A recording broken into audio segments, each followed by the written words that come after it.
Everybody, um, following up on this morning's video regarding the assassination of Soleimani, the Iranian general that Trump ordered the airstrike on last night.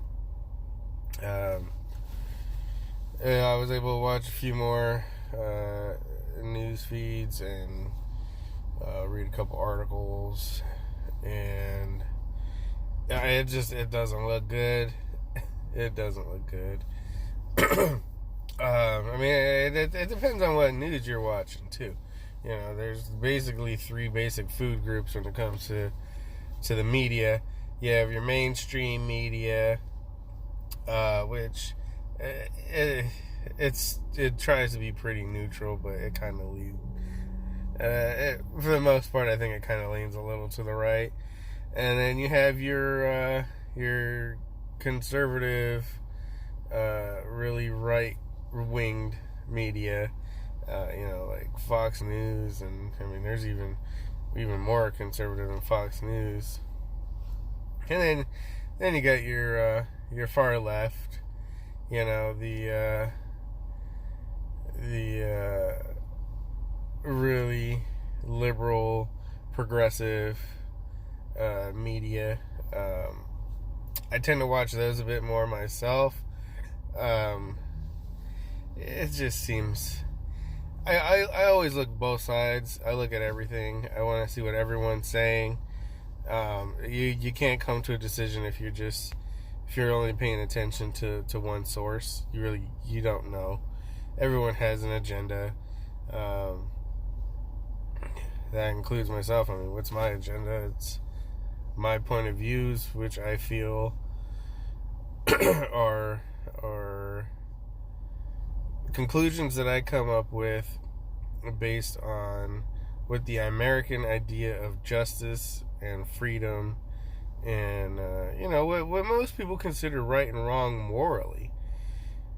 That's where I try to come up with it. And that's also why I tend to lean towards watching the progressive news sources too, because they tend to agree with a lot of that.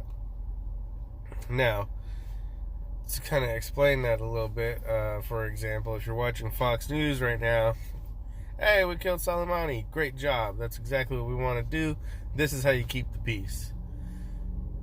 Yeah, let's piss off a lot of people, hundreds of millions of people, and let's see what happens. That sounds like a great idea. That's how you keep peace. So that's kind of what's going on in Fox News, where they're explaining how what he's doing is keeping the peace and maintaining the peace. It's not escalating. Yeah, that don't make no sense to me. But who am I? I'm just some guy. Maybe they know something I don't. I don't think so, but whatever. Then, like you said, you get your neutral news sources like your CNNs and your MSNBCs, and I've watched a few videos from them, and a few little clips, and you do get a sense of both sides, where they're like, oh yeah, this guy needed to go. He was a threat to Americans, and he was a threat to our assets, and he was a threat to what we're doing in the Middle East, and he had to go. And there's imminent attacks that he was planning, and they're saying all kinds of stuff. I don't know. Maybe he was planning to attack the Americans somewhere, somehow. I don't think so. What would the point of that be?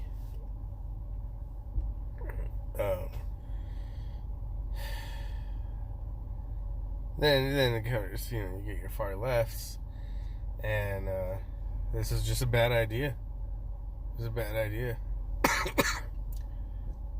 No one's saying that Soleimani didn't deserve to die, or that he did good, or everyone says it. He was a threat. He was a threat to us and to what we're doing, trying to do, and he was dangerous, and he did horrible things, but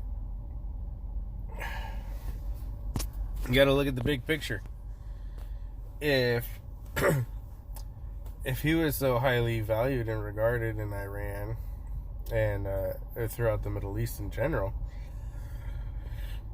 that means a lot of people are going to be hurt. A lot of people are going to be upset. A lot of people are going to be mad. We talk about Iran and how they fund and support military terrorist organizations throughout the Middle East. Well, we know what terrorism looks like here in America. We've seen it. And we're going to be seeing it again. There's going to be retribution. There's going to be payback. Mayor de Blasio, New York, he basically said, yeah, we're effectively in a state of war as of last night, and it happened without congressional approval. That's illegal. You know, it's illegal. Another impeachable offense, and he's dragging us into something really bad and ugly. And, you know, he also said, same thing I'm saying now, it's a terror, it's a state that funds terror. And it's going to happen. You know, I agree with him in that the first series of attacks that we see are not going to be here on American soil. They're going to be against our military assets. They're going to be at our soldiers. They're going to be on our allies. Oh, and I hope they don't drag Israel into it. And then, you know, you'll see things escalate. You know, as we respond, they will respond in turn. And eventually, we will see terrorist attacks here on American soil again. That's a scary thought. You know, I have got my children, and I don't want them seeing things that they don't. I don't want them to see those things. I don't want them to live in fear. I don't want them to be afraid to go out. I want them to live lives of freedom. Freedom that they're promised as Americans. And that might have been taken away, you know, it could have been taken away last night. So what could happen? Well, Iran will probably escalate or respond. Why wouldn't they? Why shouldn't they? You know, again, not trying to support Iran, but let's just think about this. What if it was us? We would escalate. We would demand escalation. We would demand revenge. It's just how it is, you know. Oh, you killed someone super important to us. I want you to get killed too. It's not right. I personally don't agree with that way of thinking at all, because that's what starts these wars. So they'll retaliate. Maybe their terrorist organizations throughout the Middle East, they'll start doing their attacks. America will ramp up.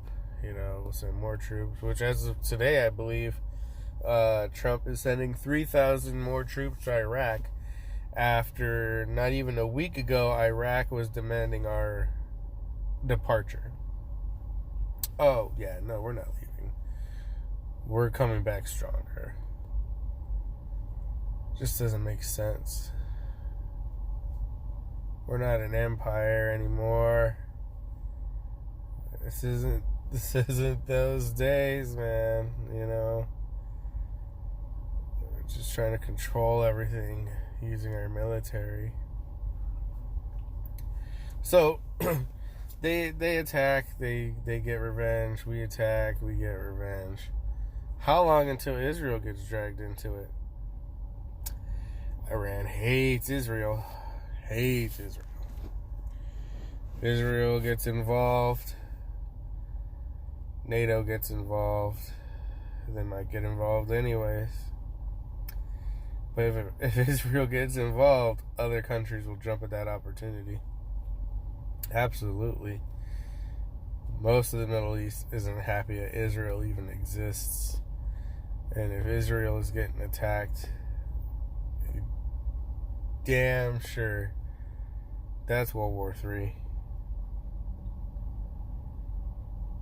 Who knows what that would cause? You know, World War One, I think there was like 10 million people or something were killed. World War II, 80 million. 80 million people. 80 million people. 3% of the world's population died during World War II. I don't know if... I don't think that number is used enough, because you hear 80 million people. That's a lot. It's astronomical. It's like unimaginable. But if I tell you 3% of the world died during World War II, I feel like, at least for me, I feel that impact. I feel that. 3% in one global conflict. What the hell is the next World War going to look like? 3%? No. We're now going to have to go into a war if it gets as bad as it could get. And I'm not saying that it will. I'm not saying that it's a prophecy, the world's going to end. But if things continue on this path of escalations, we're going to see a war where it's not going to be soldiers on the ground. I mean, it is. But we're going to see attacks globally. Random bombings, random shootings on a level that we haven't seen. And that's scary because we have already seen it pretty bad. Think back, Paris. What was that, 6 years ago, 7 years ago? When Paris was attacked. And how many people died that night? Imagine that, but worldwide. Imagining that happen almost daily.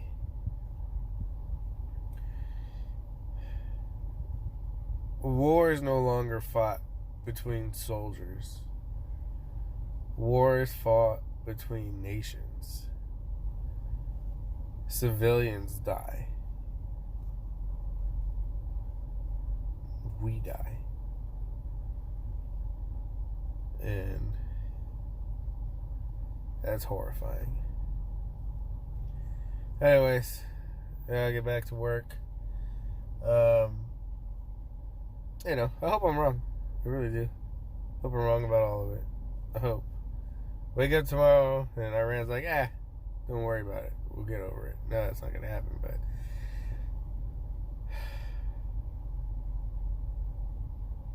this is the kind of thing that happens when you don't think about consequences. And Donald Trump has never had to understand what consequences are, because his family's money has always been there to protect him. Well, what about the rest of us? All right. Bye.